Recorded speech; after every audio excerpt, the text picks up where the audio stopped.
नमस्कार दोस्तों, सब्सक्राइब कीजिए अखंड भारत विजन चैनल को और बेल आइकन को दबाइए, जिससे आपको मेरी आने वाली वीडियो का नोटिफिकेशन तुरंत मिल सके। तो दोस्तों, भारत और जापान दोनों देशों ने मिलकर एक दूसरे के साथ सैन्य एग्रीमेंट साइन किया है।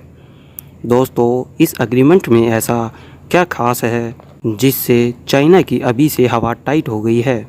तो दोस्तों, भारत और जापान ने भारतीय आर्म्ड फोर्सेज और जापान की सेल्फ डिफेंस फोर्सेज ने एक दूसरे के साथ एग्रीमेंट यानी अनुबंध पर साइन किया है, जिसके अंदर दोनों देशों की सेनाओं के बीच सैन्य आपूर्ति को लेकर और पारस्परिक सेवाओं के प्रावधान पर साइन किया गया है। यह समझौता और एग्रीमेंट कल defence secretary doctor Ajay Kumar और Japan ambassador mister Suzuki Satoshi के प्रेजेंस में साइन किया गया। इस समझौते के दौरान भारत और जापान की आर्म्ड फोर्सेज के बीच bilateral cooperation activities, United Nation peace keeping operations और मानवतावादी अंतर्राष्ट्रीय राहत और पारस्परिक रूप से दोनों देश एक दूसरे के साथ अन्य गतिविधियां यानी एक्टिविटीज़ में संलग्न रहकर सैन्य आपूर्ति और पारस्परिक प्रावधान को भारत और जापान दोनों देश मिलकर आर्म्ड फोर्सेज के बीच घनिष्ठ सहयोग के लिए उपयुक्त सक्षम ढांचा स्थापित कर पाएंगे।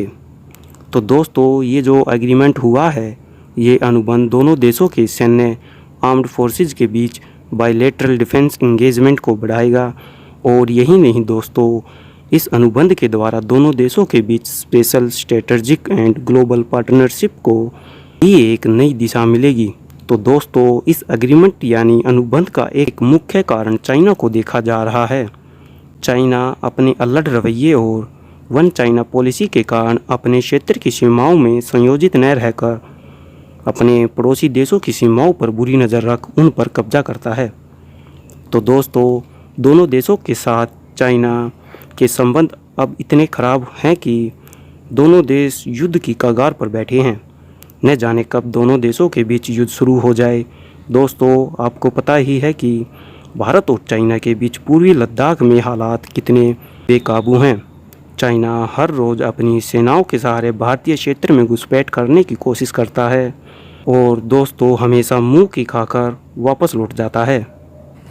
तो दोस्तों, चाइना ने यही हाल अपने समुद्री पड़ोसी देश जापान के साथ किया हुआ है, जो जापान के इकोनॉमिक जोन और उसके अधिकार क्षेत्र साउथ चाइना सी में आने वाले आइलैंड्स पर अपनी बुरी नज़र गड़ाए हुए है और आए दिन जापान को धमकी और अपनी आर्म्ड फोर्सेज और फाइटर जेट्स के बदौलत जापान को धमकाने की कोशिश करता रहता है, जिसके चलते यूएस ने साउथ चाइना सी में अपने अलाइज देशों को सुरक्षा मुहैया कराने के लिए क्षेत्र में 7th फ्लीट के समुद्री जहाज़ों और बॉम्बर को तैनात किया हुआ है। दोस्तों, चाइना साउथ चाइना सी पर उसका अधिकार होने का क्लेम करता रहता है, जिसको देखते हुए हाल ही के कुछ वर्षों में अपने आर्म्ड फोर्सेज की पावर और सैन्य ढांचे को काफ़ी मजबूती दी है।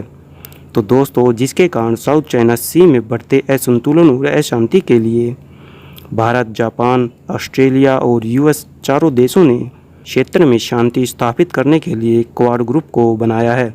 तो दोस्तों, क्वाड ग्रुप जिसकी मिलिट्री एक्सरसाइज मालाबार में जल्द ही होने वाली है। तो दोस्तों, साउथ चाइना सी में चाइना को कंट्रोल और उसके पड़ोसी देशों को सुरक्षा प्रदान करना ही इस ग्रुप का एक मुख्य कारण है।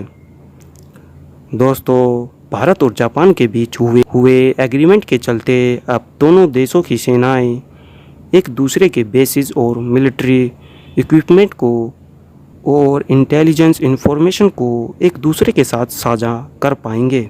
तो दोस्तों, आज के लिए इतना ही। मिलते हैं अगली वीडियो में। तब तक के लिए नमस्कार। जय हिंद, जय भारत।